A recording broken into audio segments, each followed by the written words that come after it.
I am Dr. Mary Bell Carlson, and I am the president and CEO of Financial Behavior Keynote Group.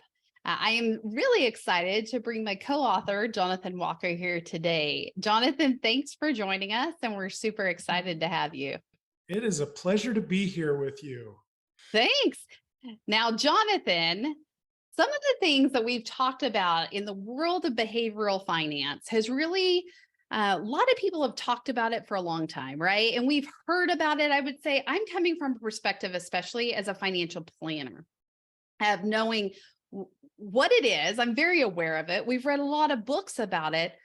But when it really comes down to the concepts and how to apply it to our own clients, I think that's where it gets confusing for financial planners, right? So unless you're a behavioral economist, it's hard to apply it. We see it in government. We see it in many different sectors. In fact, it is applied across many sectors and across the world. It's not just a US-based system. So one of the things that we did when we started out writing this book is we said, hey, there's a lot of application, but let's apply it specifically to the sector. We hadn't seen a lot of application to financial planners in particular.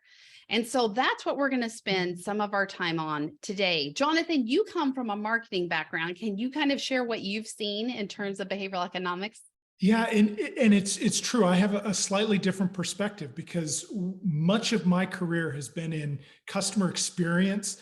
It's trying to improve customer outcomes, especially in the financial services space.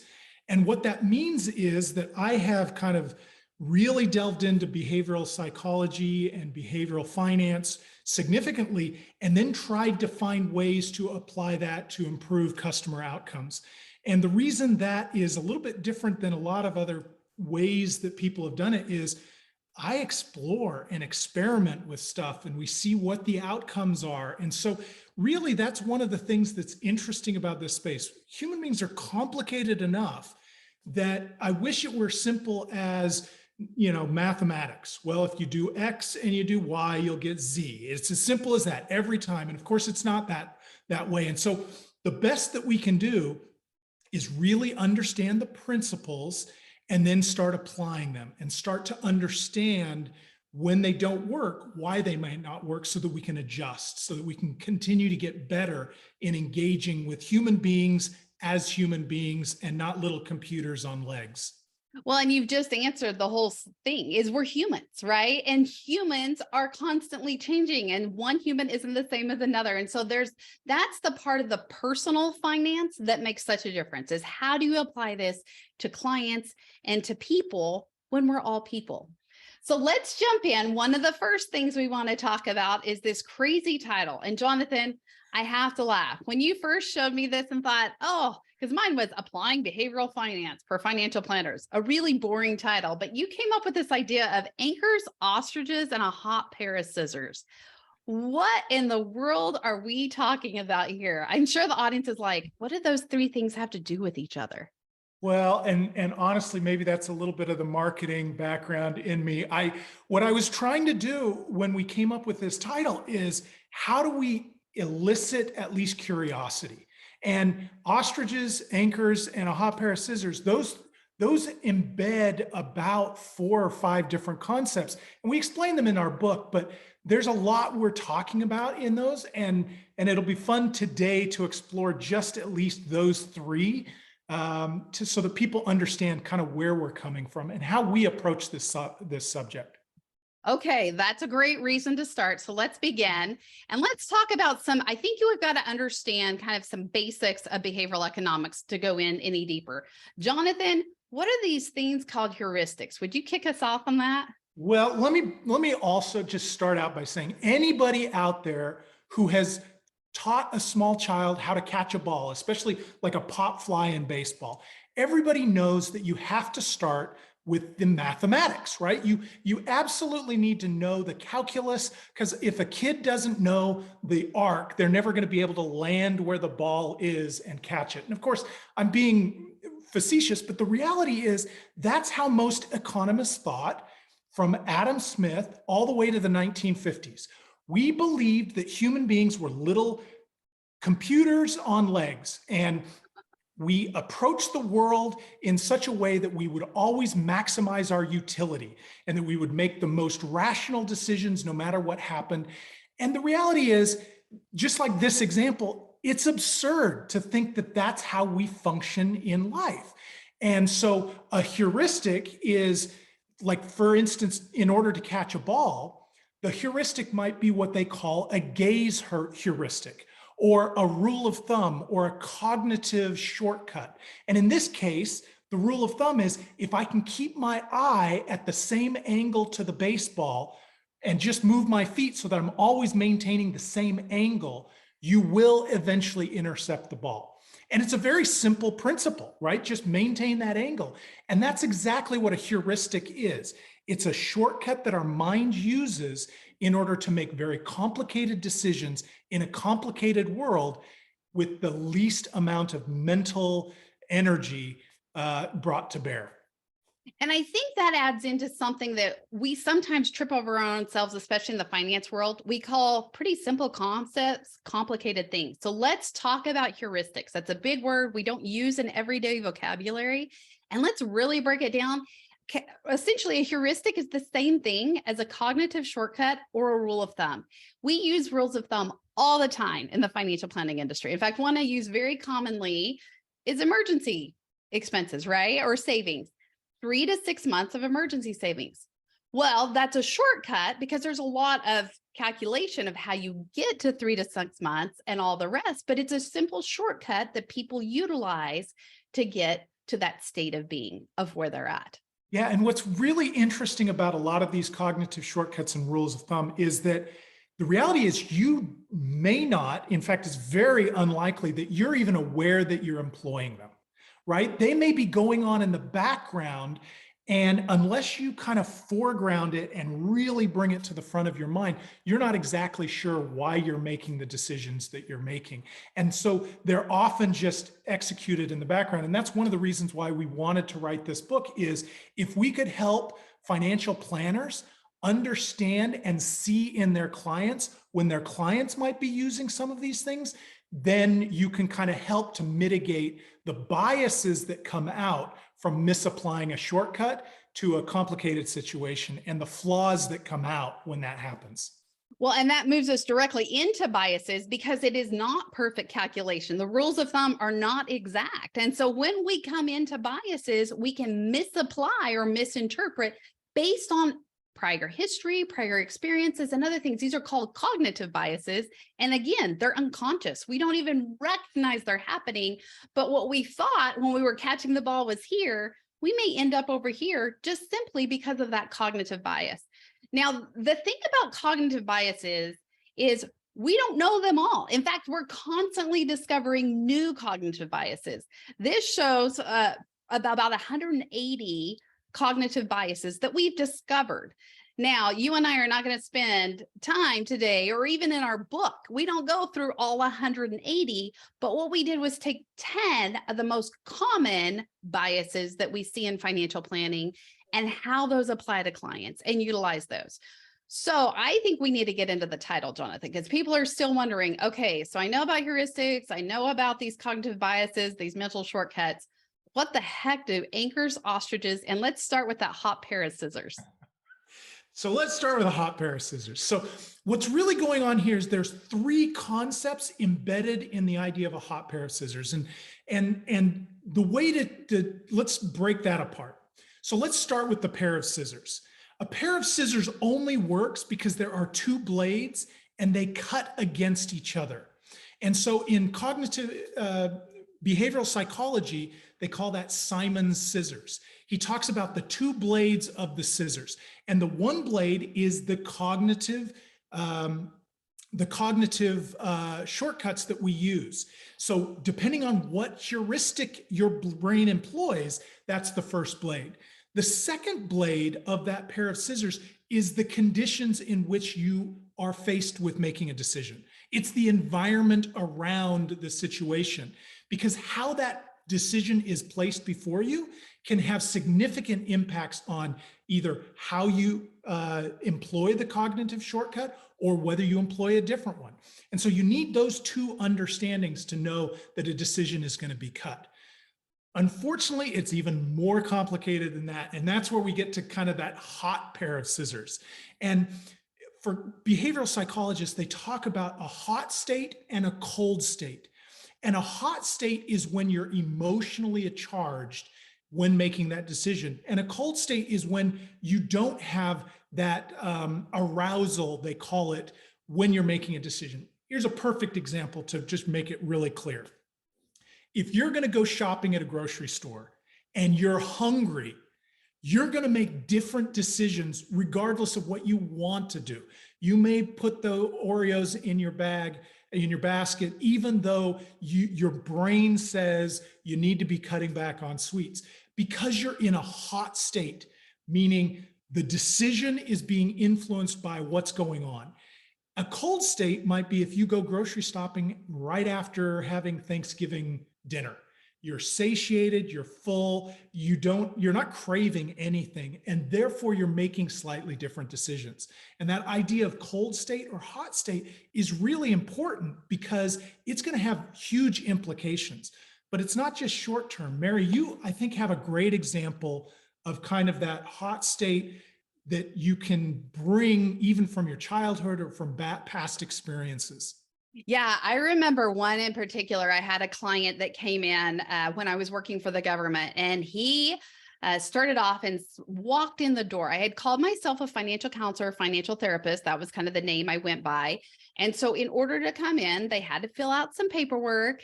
And then they got into me and see me. And I remember this one individual had walked in one time and said, let me tell you, first of all, I don't need a therapist. I don't want a therapist. And I am not going to be a bean counter and count my money. And in that conversation, I could tell, because of his prior experiences with probably a therapist or lack thereof, with an accountant at some point, or even possibly another financial planner telling him, this is what you need to do and you should do this. He had then conveyed those negative experiences upon ours without me even saying anything. This happened within the first 5 minutes of us even meeting. In fact, he was in such a hot state that he quickly just said, I'm out of here. And I left. And he couldn't even engage in the process. And the reason that I think this is really important for financial planners, Jonathan, is the fact that we don't know what kind of a state that client is walking in the door with. So quite honestly, they could have been sitting in the car and arguing with their spouse. They could have had the death of a loved one. There could be a number. Maybe their kids are having some issues going on and they aren't going to tell you necessarily, but they're going to walk into your office in a particular state of mind or state of being. That is going to have direct implications on how you react and how you discuss with them. And it could set them off, and it's nothing you even did or have control over, but it's simply the environment which they came into the office with. Well, and just being aware that that can happen can kind of change the way you interact with people, right? You can disarm them, you can ask questions, you can empathize, or you can recognize that one visit won't necessarily go the same way the next visit does. And so to your point, sometimes the most important thing is to just be aware that people do have these hot and cold states, and whatever you can do to cultivate an environment of a cold state decisions when it comes to long-term planning, the better off you're going to be. If you're trying to get people to make hot state decisions, it's going to be very difficult because they're not often going to use their rational brain when they're in a hot state. You know, Jonathan, this leads into even some research that we've seen in the financial planning industry, and that's how you set up your office. Your physical environment that you are building relationships with affect those relationships and how they react. So those are the types of things. This is why understanding the behavioral economics and understanding why these things matter and how it plays into a client can make such a difference in the outcomes and the progress and relationship with that client, quite frankly. So Jonathan, you've talked about the hot pair of scissors. Let's talk about anchoring bias, because anchoring bias is one of those things that I think many of us are guilty of, but we wouldn't even recognize it. And I like to start out with a story of the fact that you go to any college campus and what do you see? Credit card companies, right? At every turn, they're at the games, they're at the orientations. You can get a credit card at any state. So I've tried to thought, like, why are credit card companies spending millions of dollars on college students who typically have very little to no income? They're not a long-term revenue winner in the next 4 or 5 years, or at least in the short term. And so why in the world would they spend millions? And it is anchoring bias that makes such a difference. And what that essentially means is that the first credit card, studies have shown time and time again, the first credit card you get is the credit card you're more likely to stick with for the rest of your life. And I won't ask for a show of hands in this audience here, but I guarantee if you think about what credit cards are in your wallet right now, more than likely, at least it may not be the same card, but it's the same company that you started with, the majority of you will still have that card 20, 30, 40, 50 years from now. And that's why the credit card marketing wants to capture that young market, because if they can capture you at 18, you're more likely to be a client at 65 for them. That is anchoring bias. It's the first thing I see that I'm going to stick with, and it's going to remain with me. What I think is also fascinating about anchoring bias is you're talking about a long-term impact of anchoring. There are also actually quite short-term impacts of anchoring.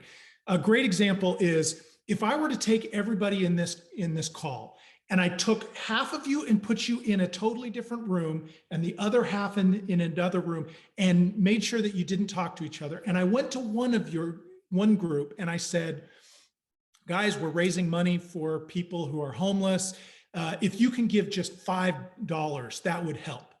And if I went to the second group and I said, guys, we're raising money for homeless people. If you can just give $10, that would help.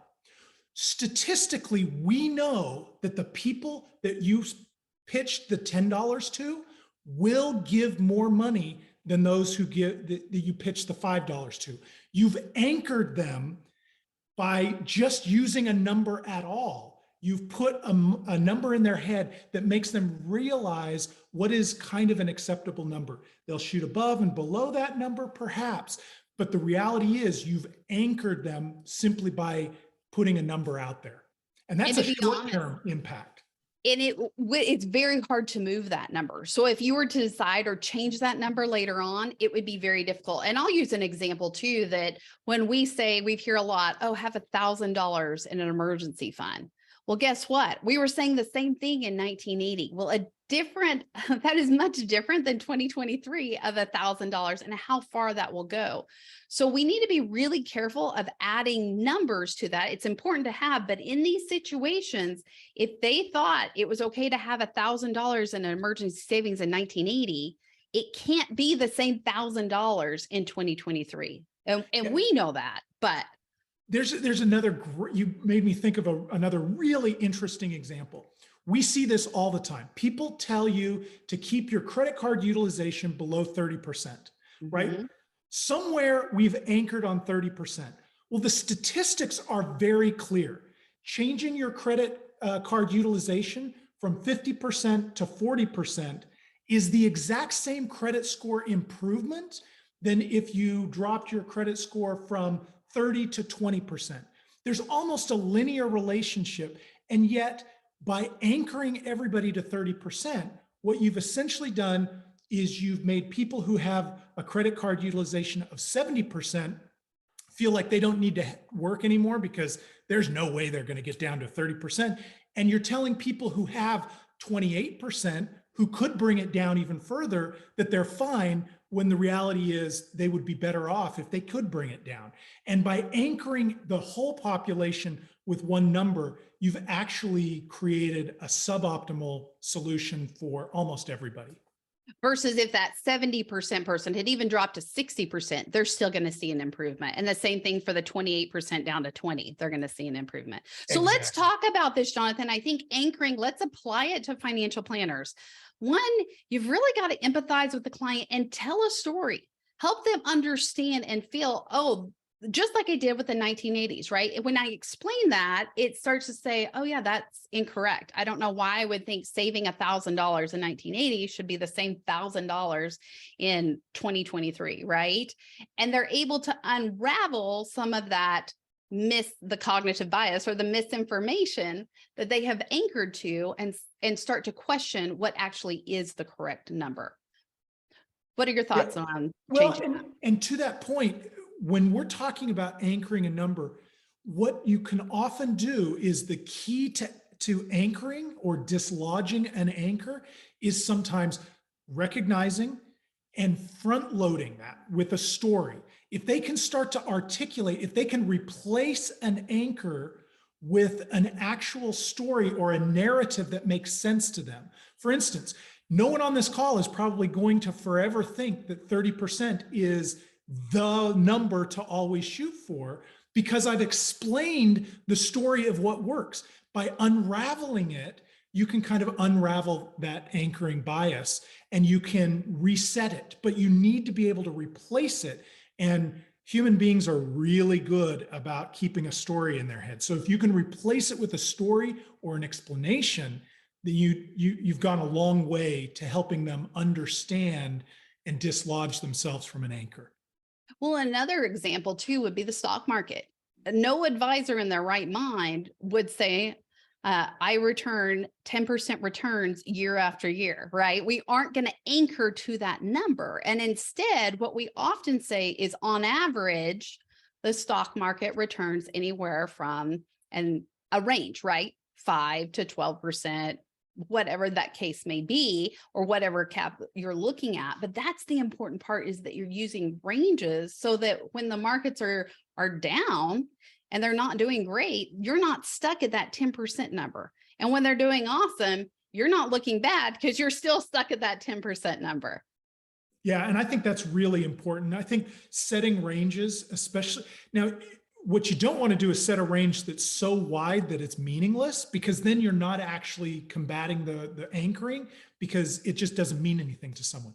But if you can set reasonable ranges and say, hey, listen, in terms of the stock market, 80% of the time, stock market returns in a year are between 10 and 12%, right? Immediately, they kind of start to understand, oh, it's going to come up, it's going to come down. And even if you've anchored them to a range, you've actually vastly improved rather than just a number that they're going to lock to. Okay, so we've talked about a hot pair of scissors. We've talked about anchors, but what about this ostrich? I have no idea what ostriches have to do with behavioral economics. The poor ostrich. Somewhere in the history of the ostrich, people believed that they stuck their head in the sand when danger came, which of course is not true, but culturally we still believe that. And the ostrich effect is that when people are faced with something that causes them stress, causes them difficulty, which is bad news or hard news or something they're not comfortable with, they are more likely to disengage. And they call it the ostrich effect because they turn away from the problem and try not to even address it at all. And that's the ostrich effect. And in financial planning, it's a huge problem. Why? Because not everybody gains great enjoyment out of doing a budget. Not everybody is going to walk into your office having pristine finances, ready to build wealth. And so it's very uncomfortable to sit in front of someone and essentially tell them that they are not doing well, right? And especially because they kind of already know that. And they're less likely to want to engage with the situation because it gives them discomfort. Yeah, and it doesn't even have to come from a cash flow side. I've seen this on a retirement plan, an investment portfolio, or any kind of complicated situation that they say, oh, I don't even want to know. And they bury their head in the sand, say, you do it. Let me just pass it over, or don't engage at all. And I think, Jonathan, that's the worst for a financial planner, because we can create awesome financial plans that are very comprehensive, and they get overwhelmed and they just shut down. And at the end of the day, they still have to execute or sign off on those plans. But if they're not even engaging with it, we haven't done our job. So what can we do as financial planners to help overcome these ostrich effects? So one of the most important things I think you can do is don't be judgmental, right? If they sense that you're going to kind of wag your finger at them or be disappointed that they made this kind of a decision, they're going to turn away more than they normally would. It's really important for a financial planner to be that steadying influence on them. And let me give you a great example. In my life, I've done a lot of focus groups with customers, one-on-one interviews about their finances. And you would think that it would be incredibly difficult to get someone in a group of strangers to talk candidly about their finances, especially because most of the people I interviewed were subprime, non-prime, struggling, and yet we could get them to open up because there was no judgment. I wasn't going to tell them they were doing something wrong. I was going to ask, I was going to explore, non-judgmental exploration. And I can't tell you how many times on the way out of a focus group, I practically got a hug from someone saying, I really enjoyed this. And that's the important thing, is one of the things you can do to get people to face an issue is to be with them side by side and not prodding them, but to be kind of that steadying, non-judgmental person that they can engage. Absolutely. And I think from my side, I've taken it smaller steps. So bite-sized chunks. And in that, a lot of times I even ask the client, what are you ready to engage with? Or what are your thoughts on next steps and how we can proceed forward? Because when it's coming from the client directly, they're more than likely going to engage. And they're also you're going to start to see where they are comfortable and where we can even start to get their head a little bit out of the sand. Even if it's one eye at a time, they're seeing a little more clearly than they would have before. Well, Jonathan, I thank you for coming on. This has been at least a beginning of some of the things we write about in this book, Anchors, Ostriches, and a Hot Pair of Scissors. You can order it on Amazon. We go through 8 other biases that you ought to look through and just consider. I think as we're more aware of our biases and aware of others, we often can see, here's the ironic thing, we often see biases in other people before we see it in ourselves. So sometimes it's easier to identify these in your client before you have to apply them for yourself. But as you start to see these, you start to see where that irrational thinking comes into place and how to unwind that and really have a more logical explanation along for it. We're so glad that you joined us today. Thanks. And we hope to see you again. Join us at Financial Behavior Keynote Group. It's just keynote.financial. Thanks, everyone.